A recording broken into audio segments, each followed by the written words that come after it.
अस्सलाम वालेकुम। क्या डिप्रेशन की वजह से शुगर का मर्ज बढ़ जाता है, और अगर बढ़ जाता है तो कैसे? और इसी तरह शुगर की बीमारी की वजह से डिप्रेशन की बीमारी में या उसकी अलामात में क्या शिद्दत आती है, अगर आती है तो कैसे? आज की वीडियो में हम इन अहम सवालों का जवाब देंगे। मेरा नाम है डॉक्टर फरासत अली डोगर और मैं एज ए साइकियाट्रिस्ट काम कर रहा हूँ। पहला सवाल था कि क्या डिप्रेशन की वजह से शुगर का मर्ज बढ़ जाता है? तो इसका बड़ा सीधा सा जवाब है कि हाँ, बढ़ जाता है। अब बढ़ जाता है तो कैसे बढ़ता है? देखिए कि जो डिप्रेशन की बीमारी अगरचे ये नफसियाती बीमारी है, और इस बीमारी की अलामत को अगर मैं मुख्तर बताऊं कि जिसमें जिसमें कमज़ोरी होना, थकावट होना, भूख ज़्यादा लगना या कम लगना, नींद कम होना, इसकी जिस्मानी अलामत हैं। और नफसियाती तौर पर खुश ना रहना, चीज़ों में दिलचस्पी कम हो जाना, इंजॉयमेंट कम हो जाना, या खुदकुशी के ख्यालात आना, नेगेटिव सोचें आना, तो इसके मजमूए को हम डिप्रेशन कहते हैं। सिर्फ स्ट्रेस का नाम डिप्रेशन नहीं है। अब ये जो बीमारी है डिप्रेशन, इसकी वजह से शुगर के मर्ज के ऊपर काफ़ी ज़्यादा असर पड़ता है। कैसे असर पड़ता है वो मैं इस वीडियो में वजाहत करता हूँ। अभी पहला मैकेनिज्म कि डिप्रेशन में हमारे जिस्म में कुछ ऐसे हार्मोन्स होते हैं जिनको हम कहते हैं कि स्ट्रेस हार्मोन्स। ये ऐसे हार्मोन्स हैं कि जिस्म जब किसी भी स्ट्रेस में जाता है, अब ये जो स्ट्रेस है ये जिस्मानी भी हो सकता है, नफसियाती भी हो सकता है। मसलन हमारे यहाँ पर जख्म लगा, कोई कट लगा, या एक्सीडेंट हुआ, या कोई चीज़ डैमेज हुई है, नुकसान पहुँचा है, तो उससे हमारे जिस्म में कुछ ऐसे केमिकल्स का अखराज होता है जो उस चीज़ में से निकलने के लिए मदद करते हैं, हेल्पफुल होते हैं। ठीक है। अब ये स्ट्रेस जिस्मानी हो तो भी उन हार्मोन्स का अखराज होता है, और अगर नफसियाती हो, जैसे कि डिप्रेशन का मरीजों में होता है कि इसमें मुसलसल एक स्ट्रेस और एक तनाव की कैफियत आती है, और उन हार्मोन्स का इखराज मुसलसल ज़्यादा रहता है। अब वो हार्मोन्स कौन कौन से हैं? वो तीन हैं बुनियादी तौर पर। पहला है कार्टिसोल, दूसरा है ग्लूकागॉन, और तीसरा एपिनेफ्रिन और एपिनेफ्रिन। दो हैं लेकिन चलो इकट्ठे उसको समझ सकते हैं। अब ये करते क्या हैं? ये हार्मोन्स जैसे और बहुत सारे जिस्म के अंदर चेंजेस लाते हैं, तब्दीलियाँ लाते हैं। जो मदाफ़ती निज़ाम है, हमारा इम्यूनिटी सिस्टम है, उसके अंदर तब्दीलियाँ लाते हैं। उसी के साथ साथ एक बहुत बड़ा काम करते हैं, और वो ये है कि जिस्म में शुगर की मिकदार बढ़ा देते हैं।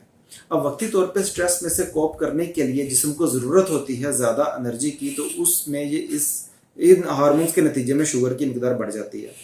अब अगर एक मरीज़ को, अब ये नॉर्मल मैकेनिज्म बता रहा हूँ, ये कोई बीमारी नहीं है यहाँ पे।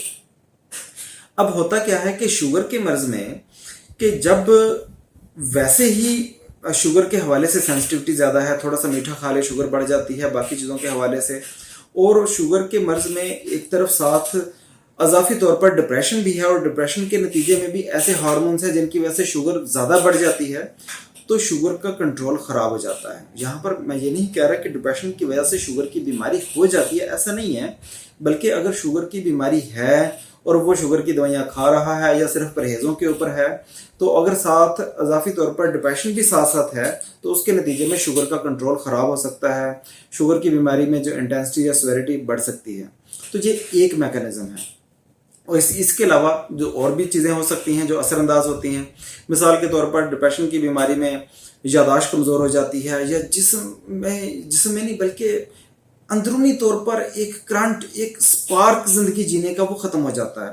उसको मतलब सेहतयाब होना, काम करना, एनर्जेटिक होना, इन चीज़ों में दिलचस्पी लेना, वही चीज़ कम हो जाती है। और साथ साथ जब यादाश्त में भी कमी आती है, तो फिर उसका नतीजा क्या होता है कि शुगर की दवाइयाँ स्किप होना शुरू हो जाती है, मिसिंग होना शुरू हो जाती है, याद नहीं रहा, भूल गए, दवाई नहीं थी, अब उसके अंदर कोई ख़ास इंटरेस्ट या जिम्मेदारी या तवज्जो, वही चीज़ कम हो जाती है, क्योंकि इंटरनली सेहतमंद होने का जज्बा ही जाता रहा, वही कम हो गया।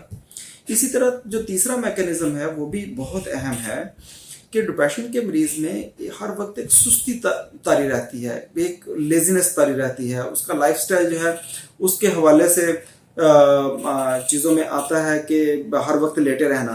तो जब हर वक्त लेटे रहना है, इस तरह का अगर सेडेंटरी लाइफस्टाइल होगा, तो उसके नतीजे में होगा क्या कि ज़ाहिर है कि शुगर के कंट्रोल में मसला होगा। तो ये एक तरह से मैकेनिज्म है। बहुत सारे जो विजिलेंट फिजिशियंस होते हैं वो इस चीज़ को देखते हैं कि अगर शुगर के कंट्रोल में पैटर्न में कुछ अनप्रिडिक्टेबल चेंजेस आ रही हों, कि उसी दवाई पे शुगर कंट्रोल है, कुछ अरसे के लिए ख़राब हो गई या कंट्रोल में आने का नाम ही नहीं रही, साथ पेशेंट कुछ तकलीफ भी इस तरह की बता रहा है कि बहुत ज़्यादा थकावट ही हर वक्त लेजीनेस थकावट रहती है, या बहुत ज़्यादा जहनी तनाव का शिकार रहता है, तो वो ज़रूर साइकियाट्रिक ओपिनियन के लिए ज़रूर भेजते हैं। अब हम आते हैं वीडियो के दूसरे एस्पेक्ट की तरफ कि क्या जो शुगर की बीमारी है उसकी वजह से डिप्रेशन में इजाफा हो सकता है। तो इसका जवाब भी है कि जी हाँ, हो सकता है। वो कैसे? बड़ी आम सी चीज़ें मैं आपके सामने रखता हूँ कि कोई भी पहली चीज़ वो होती है बायोलॉजिकल, वो जैसे मैंने पहले सिनेरियो में वजाहत की, इसमें भी वैसे ही बताता हूँ कि जो भी ऐसी बीमारी जो लंबा चलती है, जिसको हम कहते हैं क्रॉनिक मेडिकल इलनेसेस, उसके अंदर क्या होता है कि उन बीमारियों के साथ साथ हमारे जो मदाफ़ती निज़ाम, जो इम्यूनिटी सिस्टम है, उसके अंदर काफ़ी लेवल्स पर काफ़ी चीज़ों के ऊपर चेंजेस आती हैं। उसमें एक बड़ी चेंज, जैसे मैं एक मिसाल ले लेता हूँ कि इंटरल्यूकिन 6, लेकिन वैसे तो बहुत सारी चीज़ों में चेंज आता है, लेकिन हमने एक मिसाल दी कि इंटरल्यूकिन 6, ये हमारे इम्यूनिटी सिस्टम का अहम पार्ट है। जब इसके लेवल में रद्दबदल आता है, चेंज आता है, तो ये भी बराह रास्त हमारी जो दिमाग की जो इमोशनल रेगुलेशन का प्रोसेस है उसको मुतासर करता है और डिप्रेशन की इलामात में इजाफा होता है। दूसरी चीज़ ये है कि इस बीमारी का भी एक तनाव रहता है, जिम्मेदारी है, दवाई खानी है, डर है, शुगर कम ना हो जाए, ज़्यादा ना हो जाए, एक मुसलसल, और इस चीज़ का स्टिग्मा भी होता है कि शुगर है और उसकी वजह से बहुत ज़्यादा पसंदीदा चीज़ों से परहेज़ भी है, वो भी तबीयत पे नागवार गुजरती है। तो ज़ाहिर है कि इसका भी एक इम्पैक्ट होता है डिप्रेशन की तरफ। और जो तीसरी वजह हो सकती है वो ये हो सकती है कि डिप्रेशन और जो शुगर के मरीज हैं उनके अंदर बहुत सारे ऐसे इवेंट्स होते हैं कि जिसमें शुगर लेवल डाउन हो गया। अब शुगर लेवल जो डाउन होना है, जो नीचे जाना है, ये एक बड़ी मेडिकल एमरजेंसी है। अब इस एमरजेंसी में क्या होता है कि एक बंदा नींद गनूदगी सी कैफियत में हो जाता है और उसके बाद अर्जेंट जाना पड़ता है आगे, ठीक है। तो ऐसे सिनेरियो में क्या होगा? तो ऐसे सिनेरियो में ये होगा कि इस चीज़ का एक डर बैठ जाता है। अगर उस इवेंट से बंदा बाहर भी आ जाए तो बाहर आने के बावजूद भी इस ये जो एक ट्रॉमेटिक इवेंट से गुजरा है वो भी अपना एक असर डालते हैं हमारी इमोशनल रेगुलेशन के ऊपर, हमारे मूड के ऊपर, और अगर साथ साथ डिप्रेसिव सिम्टम भी हैं तो उसके ऊपर भी असरअंदाज होते हैं। तो अगर हम इसको समराइज करें इन चीज़ों को कि दोनों चीज़ें, दोनों कंडीशन, एक कंडीशन साइकेट्रिक इलनेस है और एक मेडिकल इलनेस है, दोनों एक दूसरे के ऊपर असरअंदाज होती हैं। अगर एक ख़राब हो तो उसका असर दूसरे के ऊपर भी हो सकता है। और अगर हम दोनों चीज़ों को साथ साथ मैनेज करें तो डिप्रेशन में भी और शुगर में भी एक दूसरे के ऊपर बहुत अच्छा असर पड़ सकता है और इन चीज़ों की पेचीदगियों से बंदा काफ़ी हद तक बच सकता है, कम हो सकती हैं। बहुत शुक्रिया जी। अगली वीडियो के लिए आपके सामने फिर हाजिर होंगे। शुक्रिया। अल्लाह हाफिज़।